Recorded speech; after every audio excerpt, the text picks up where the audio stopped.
From the Ear to There Travel Studio, this is the Ear to There Disney Podcast.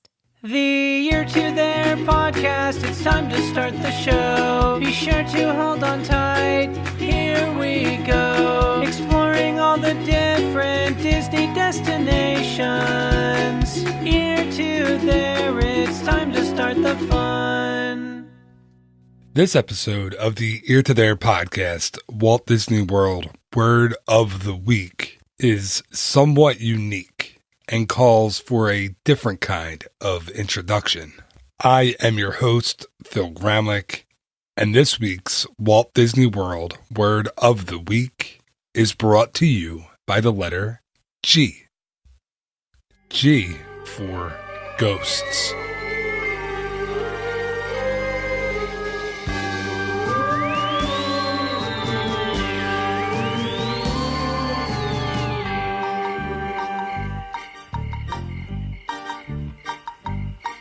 When the crypt doors creak and the tombstones quake, spooks come out for a swing and wake. Happy haunts materialize and begin to vocalize.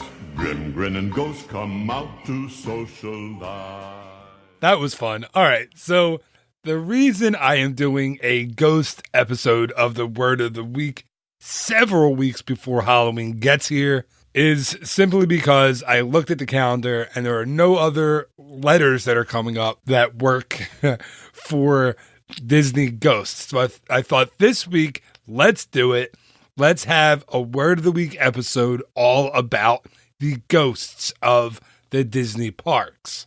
Now, we've all heard the stories of actual, well, maybe not actual, but of ghosts that haunt Disneyland and Walt Disney World. And of course, I'm not talking about the 999 happy haunts that are in the Haunted Mansion. I'm talking about, where I want to talk about, those rumors, those stories that you may have heard about real quote-unquote ghosts that inhabit the parks. And I don't know if you believe in ghosts. I don't even know if I believe in ghosts, but this is a fun idea. So I thought, hey, why not? Let's roll with it. Let's do it. So let's talk about the ghosts first in Walt Disney World. Some of these will be debunked by me on the show. Others I don't know the answer to, but I thought it would be a fun look into the history and the secrets and the scariness that Walt Disney World will have even when it's not around Halloween. So the first story I wanted to go into was that in the early 70s in Tomorrowland on Space Mountain in Walt Disney World, a man stood up on that attraction. And I don't know if you've ever been on Space Mountain with the lights on, but you're not too far away from the beams, the support beams over your head while you're on that attraction. So the rumor is that the man somehow stood up while on the attraction and, for lack of a better word, because I know there are children listening, he, let's say, the Queen of Hearts kind of did him in like an Alice in Wonderland, like she wanted to do to Alice. The rumor is that that happened to this poor guy on Space Mountain in Tomorrowland in the Magic Kingdom, and that spirit now still haunts, that man's spirit still haunts Space Mountain to this day. Well, let's start off with one that is definitely and totally untrue. While I can't say exactly that there are no ghosts inside Space Mountain, I can say that the story of a man standing up on that attraction and being Queen of Hearted did not actually ever happen.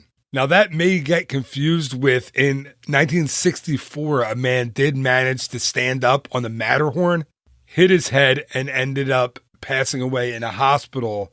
But nothing like that ever happened on Space Mountain in Magic Kingdom. So that ghost, if he's there in Space Mountain, it's not for that reason. All right, let's look at some other cases. Now, this is a good one that I wanted to bring up, and this is one that I've heard for a long time.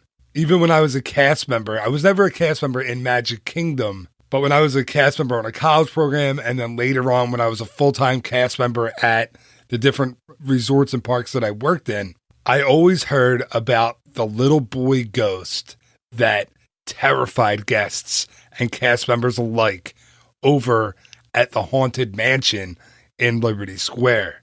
The rumor is that somehow he lost his life there or around or on the attraction, and now he haunts that attraction. And there have been movies. There's actually a really super well done, creepy movie on YouTube that a fan made about the ghost on the Haunted Mansion. And I have to say, it freaked me out when I watched it.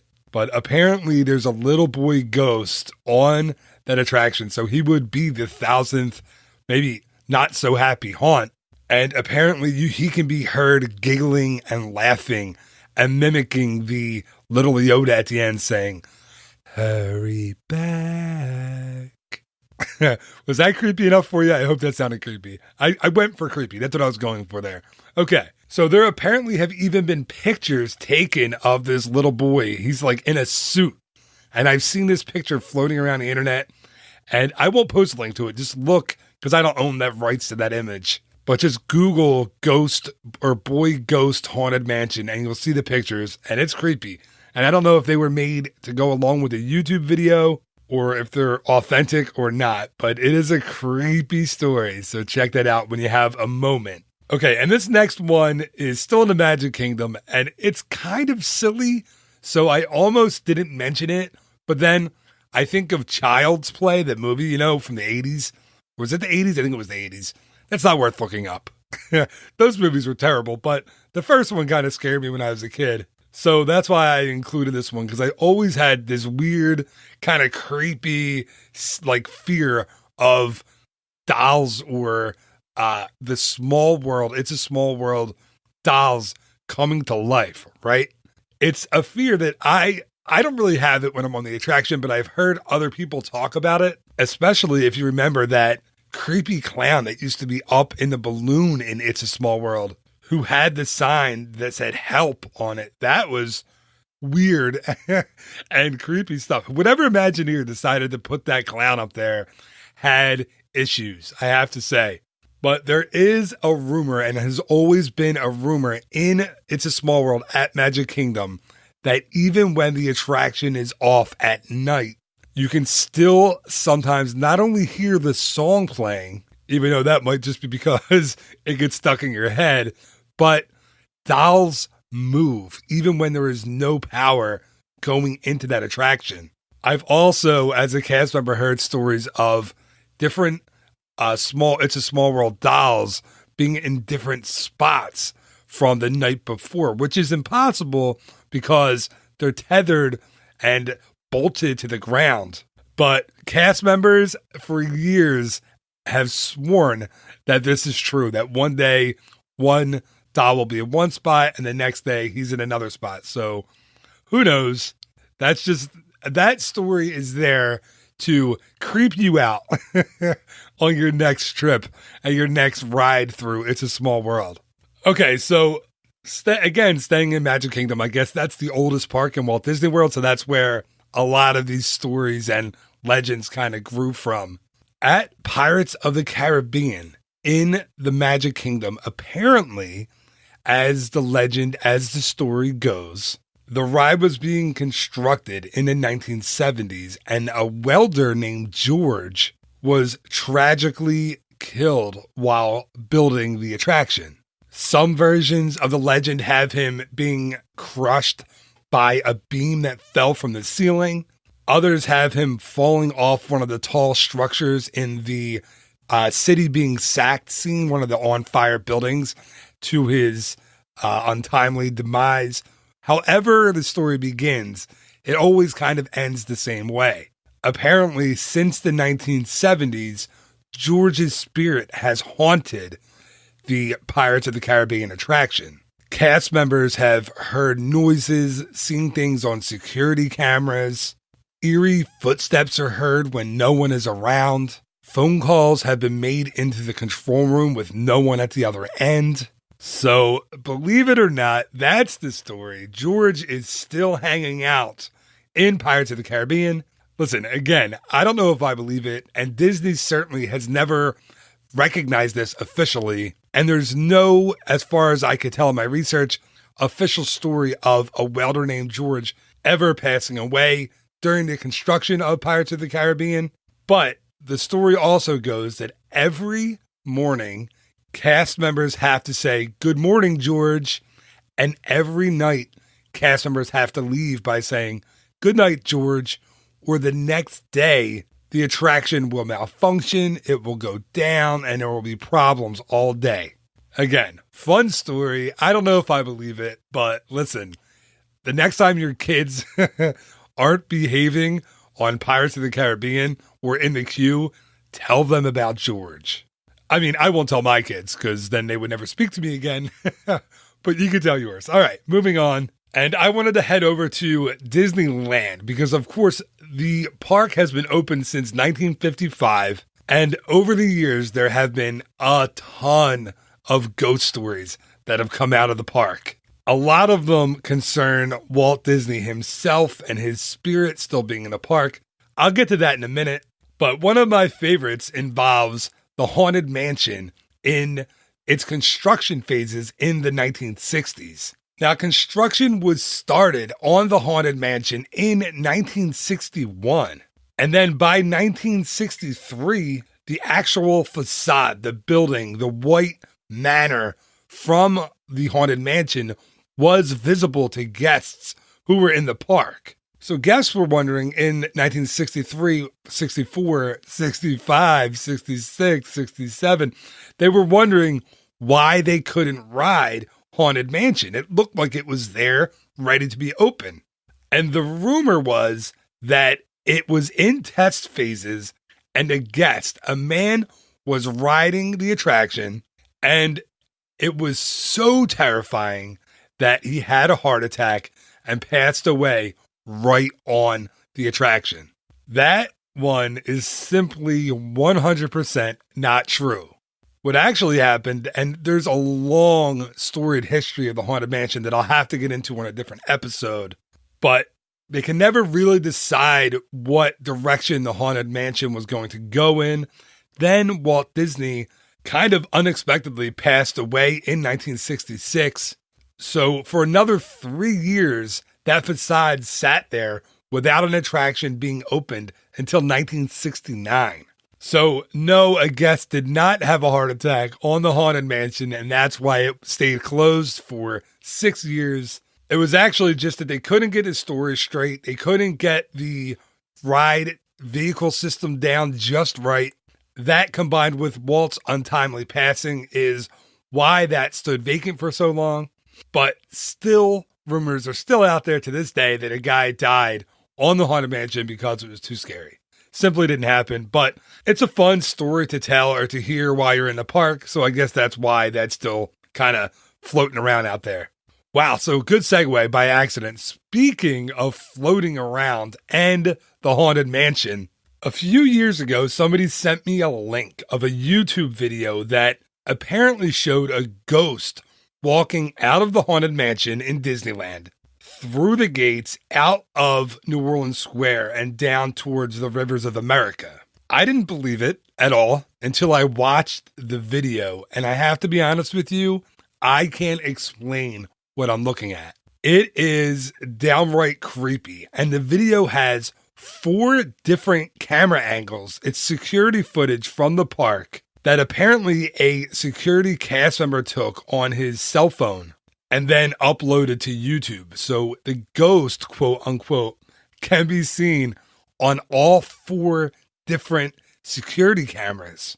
And it clearly looks like somebody walking from the Haunted Mansion down the pathway, through the gate, and out towards the rivers of America. Could it be the ghost of Walt Disney? Could it be that Walt never really left Disneyland? I love to think that it could be. I think that is such a neat idea, especially, well, again, we're not near Halloween yet, but we're getting there. So especially around Halloween, Just imagine that Walt Disney still keeps an eye on his park, on his creation every day.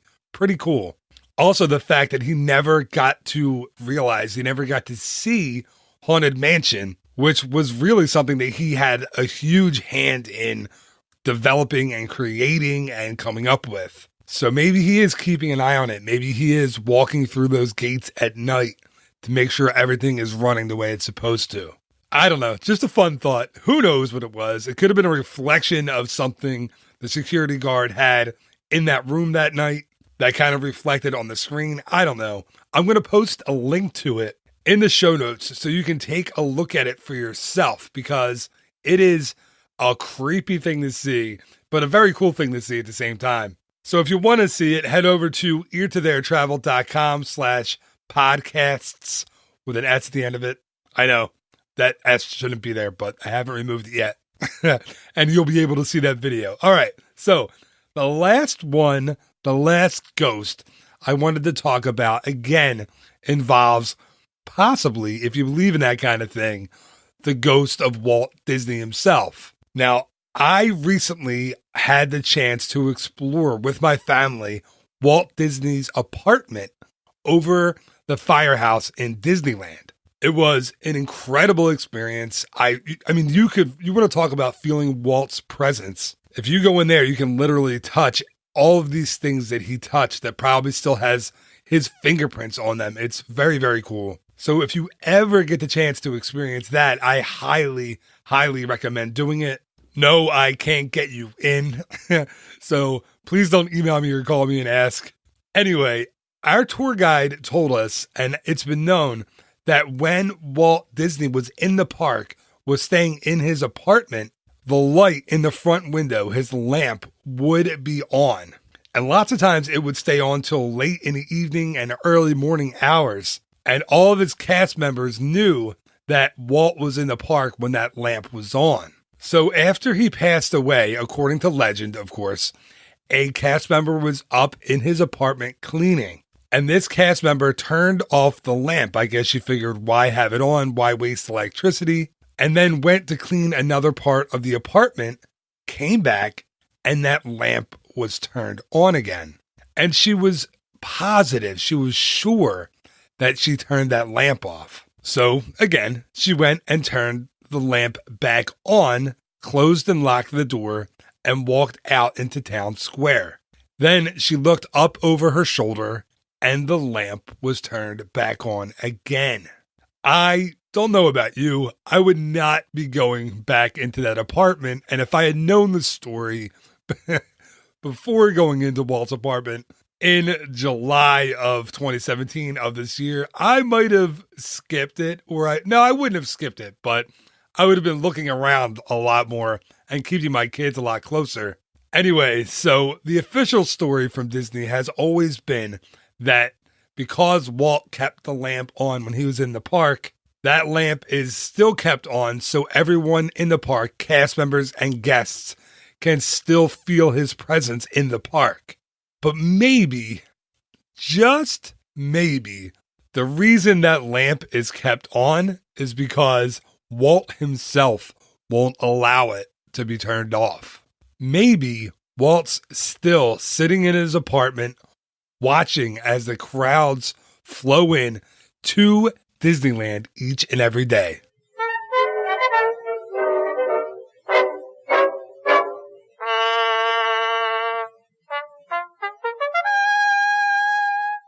And that is going to do it for this week's episode of the Ear to There podcast, Walt Disney World Word of the Week. As always, thank you so much for listening to this episode. I hope you enjoyed it. This was a fun one for me. I really enjoy these kinds of ghost stories and legends and things that can kind of be in Walt Disney World and in Disneyland without us knowing. Listen, like I said at the beginning, I don't know if I believe in ghosts. I've never seen one, but these stories are awesome to tell. So I hope you tell someone around Halloween when you're going to the parks. Let somebody know about George from Pirates of the Caribbean. Scare your kids with the little boy in the Haunted Mansion, and show your wife, your husband, your children, your grandfather the video of a possible ghostly Walt Disney exiting the Haunted Mansion. It is a lot of fun. All right, so if you did enjoy the episode, please head on over to eartotheretravel.com/iTunes. I've left a really easy to follow tutorial there for you to subscribe to the show. That way, each and every week, these episodes will be automatically downloaded to whatever listening device you're using. And there's also a really easy tutorial on how to set up a rating and a review for the show as well. That way, more people will get to listen to these. I'd really appreciate it. I love bringing these to you each and every week. And my goal is just for more people to hear about it. And thank you so much in advance for subscribing, for rating, for reviewing the show. You are awesome, and I really appreciate it. And I really super sincerely appreciate your listening, commenting, sharing, sending me emails, calling me, whatever you want to do. I love hearing from you. So if you have a ghost story, if you have a question, anything, get in touch. My contact information is all over my site and my Facebook page at facebook.com/eartotherephill. So get in touch. I would love to hear from you. All right, just remember, there will be a new episode of the Ear to There podcast each and every Wednesday morning, as well as a new episode of the regular Ear to There podcast each and every Monday morning. And I also have a new podcast about running and Run Disney with a little bit of Disney thrown in. That is called Running for Sandwiches. You can find that one on iTunes as well, or over at runningforsandwiches.com. Okay, until next week, thank you so much for listening. Have an awesome week. Bye-bye.